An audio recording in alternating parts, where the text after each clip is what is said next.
Hello. So we are still on module 8, observation skills. And if you are watching this mini recording, I assume that you have completed the first two, okay? So now I'm gonna walk you through this observation field study. First, do not forget there's two parts in this assignment. You had to complete an indoor observation and an outdoor observation. Okay. So now let's look at how can we complete this assignments. And this is just my suggestion. You can by all means follow your own procedure. Okay. Just don't forget about the directions and the requirements from this field study. So the first one, I would say that you have to be very clear about your goal. So remember that our last week that you guys are shared about your goals for the coming field placements. So some of you like to focus on social emotional development. Some of you are really into the numeracy and literacy. So you'll see that for this assignment, you can connect it to your personal goals in your field placement. So take out your elect if you have downloaded, or you can Google it again, go to elect, and then you're gonna select a specific domain of your own interest, okay? For those who are in mixed age groups, you also need to decide which will be your focal age group, okay? So say that you wanna do taller first, you're gonna focus on taller developments, then do so in your first field placement, because the chances are that you may have your second field placement still in a mixed age group setting, because most of you are going to Montessori daycare. If you are very clear about your goal, now we can go to the second step, which is choosing the setting. Okay. So say that if you want to focus on fine motor skills, then what is the place that you should go? Our area will be a very, very good place that you can observe the children. Or if you want to focus on the self-help skills under fine motor skills. So then you can choose the meal time, the snack time, or the cubby area, depending on you want to see how children use the eating utensils, or how children gonna be dressing or undressing. Okay, so goal will be the one that give you the direction for the actions you're gonna take. Okay. Setting also includes the routine time. What will be the best routine time that's you're gonna do your observation? So say that if you are going to observe a child's gross motor skills, then of course the outdoor area during the outdoor time will be the best setting for you to do your observation. Okay. So if you have decided your goal and you know the best setting for you to do your observation, now you can choose your target child. Okay. But before you take your permission form to the parents, the first person that you're gonna talk to will be your supervising teacher. Okay. So you can just show your supervising teacher the our form and talk about the target child on your mind, and he or she probably will share with you what is the best approach to get the parental permission. Okay. And of course, at this time, you also want to talk to your teacher about the possible location and the routine time, as well as the date that you would like to do your observation. Okay. And that's why, as I said, okay, the first step is goal, and then the setting, and then you go to your supervising teacher to talk about your observation plan. Okay.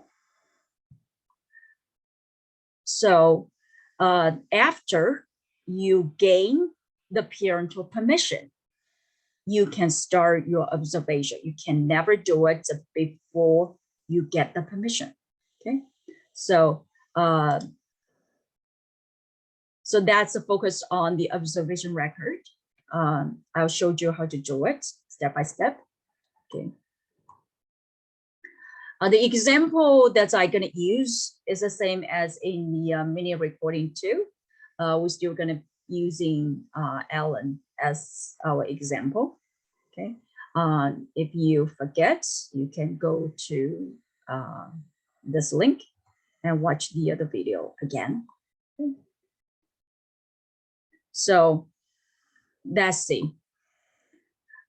Please use the electronic form that I have emailed to you. Okay.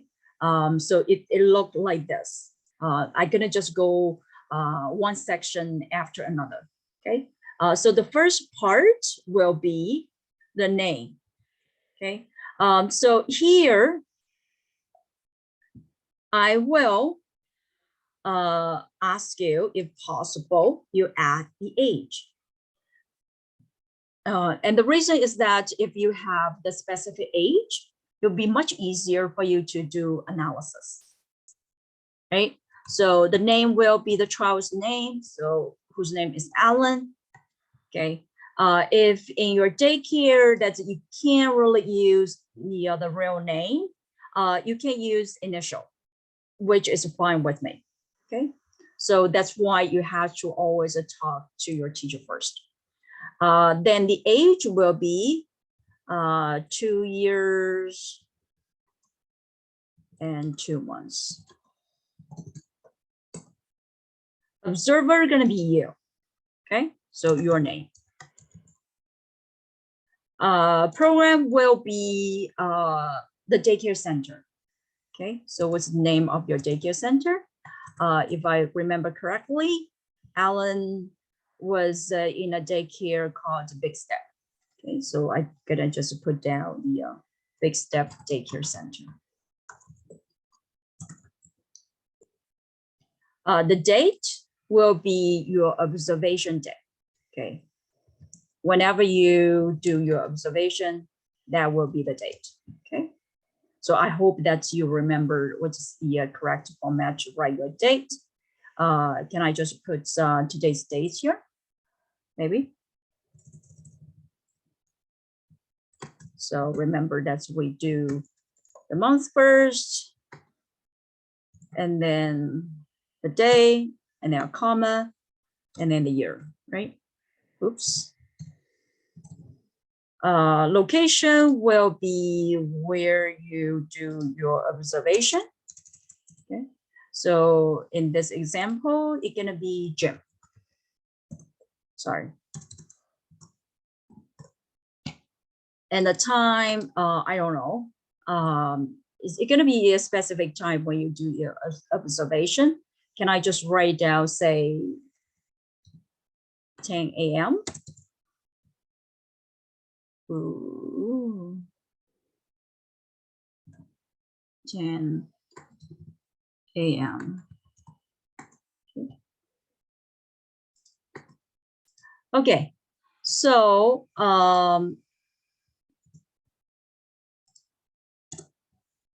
so that's the first part.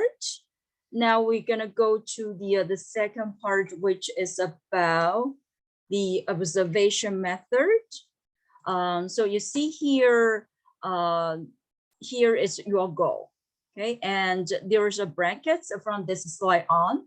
The brackets, there is a number in every bracket, which shows you the other points that's it worth. So your goal is worth 2 points, okay? So I can say to observe Alan's spatial exploration.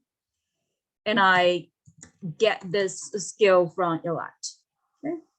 Observation technique is basically the method that you are using. So I would say mine is anecdotal record. Okay.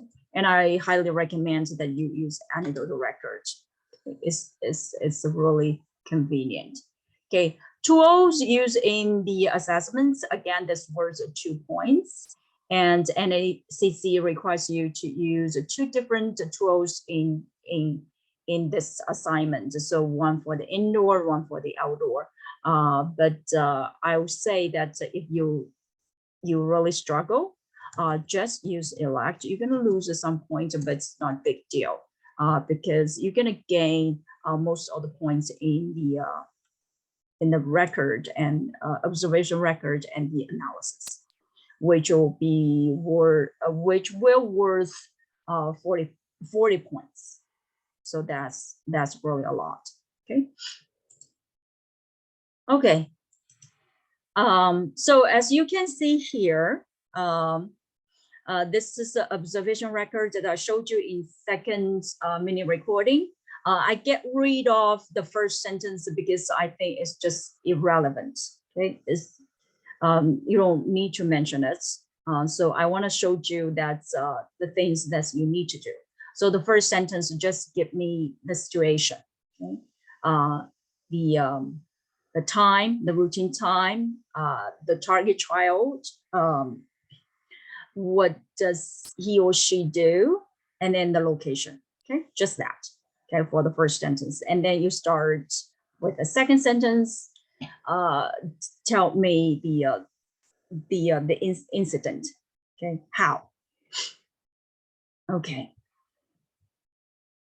After that, you really need to study ELACT.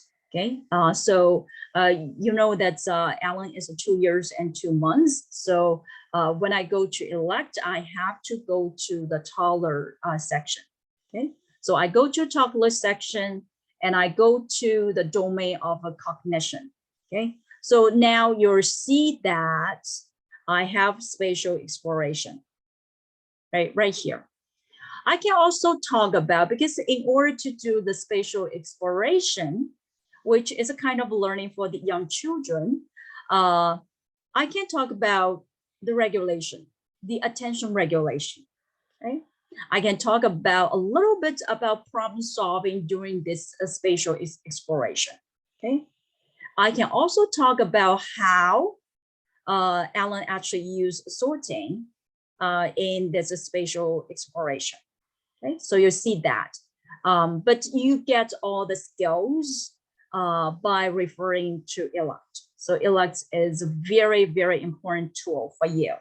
Okay, and you have to know that all the ECEs are required to be very familiar with the ELACT here in Ontario as well. Okay, so now you take a look at these skills and you understand the indicators of the skill, you can go down. Okay, you can also take a peek at the interaction, which will be giving you some of ideas what could be the supporting strategies, right? So let's go to the analysis. As I said, analysis worth 10 points. So you have 2 parts, indoors and outdoors, that altogether is going to be 20%, right? So, which is a lot. You will see that I have 3 questions in red, which will be the most important questions that I'm looking at. The first question is that, what did you learn about the child, right? So it's about the development. So it's directly connect your behavior, the behavior that you have recorded with ELACT. Okay, so you see here, that's just for my example. So Alan is 2 years and 2 months. He seems to enjoy his spatial exploration with the big boosters. So first I connected to the interest. You can see that he's really into it. He's really enjoy it. So now you can use your judgment, your professional judgment. Okay. Now you don't really need to just limit to the adjective language. Okay. You can use some subjective language. Okay. He seems to. Okay. That's my guess. Cognitively, he has demonstrated his attention regulation. So you'll see that he's really focusing on stacking up the oysters, and he's actually ignoring the other people's activities. If you watch the video, you'll see that there is the teacher leading some of the children playing parachute, but he didn't really look at all, right? So he didn't get distracted. Okay, and that's the part that you can talk about. He kind of ignored the others activities, as well as there was lots of other materials in a gym. He didn't really go and pick up the other materials. He's so focusing. What a beautiful, beautiful learning. He also demonstrates his shorting skill by purposefully putting two blue oysters together. Okay, so you'll see that this is my assessment of this child's interest and abilities. I connect this child with his or her skills as well as interests. And this is what we can learn. We understand the child. And the second step, of course, it will be now, if you can interpret the child's behavior, then how can you support the child then? So this is the second question. How might this information be useful in program development for this child, right? So you'll see that this little record to help us better understand the Alan's interests and abilities. So generally speaking, all the educators now can choose to support this child through learning environments, activity, and interaction strategy, all the three. Okay, so I choose the simple one for you. That's focused on the environment and simple activity setup. Okay, so since he's so into the building, then you can add more building materials to promote Alan's spatial exploration, such as you can put some big blocks in the outdoor area. You can also set up some tabletop activities, say that color bears. You can put a bins of color bears as the tabletop activity to see how Alan is, will Alan continue to show you his understanding of colors? Can he now sort the color bears by the characteristics of color, right? Then the third question is how you're going to communicate to your supervising teacher. Okay, so you'll see that what you can do simply is that what you have written down in your little observation record, you can show the form to your teacher. Okay, and you can listen to her or his opinion. Your teacher may give you lots of feedback, also may give you lots of information about Alan that you don't know about, okay, which will be very, very nice. And you can also take the initiative. So here is just me showing you that what is the initiative that you can take. So you can offer that you can set up some of the activities, or you can add some of the materials. That's something that you can do. Okay, so simple. You just need to tell me one thing that you probably going to share with your teacher. Okay, if for those who are more advanced, you can also talk about what's the discussion that you can go with your teacher. Okay. The other two questions is totally up to you. I can't really predict. So what went well during your observation? Okay. Do you feel difficult to focus on your target child? Or is there anything distract you, or your teacher ask you to do something else? These all could be some of the things that you want to look out for. And then you may want to choose or another observation technique, or you want to change some of the prep. Say that you feel like although it's the anecdotal record, you're probably going to ask your teacher to give you some of the time, so you can just watch the trial as a non-participatory, so non-participant, right? So you don't really need to get involved, which will give you more of the time to observe the trials objectively. And you can talk about anything that's really went well. That's say that you use your first language to write your records, and that really helped. Or you use some shorthand, you take some notes, you use a sticky notes or whatever that's help you to write down your observation. But you'll see that my focus will be the first three questions. And if you feel like there's really not a lot to say for the last two questions, I will just try to understand you for the first three. So the weight will be heavier for the first three questions. And this is it. Okay, so good luck with your field study. And if you have a question, contact me. Bye for now.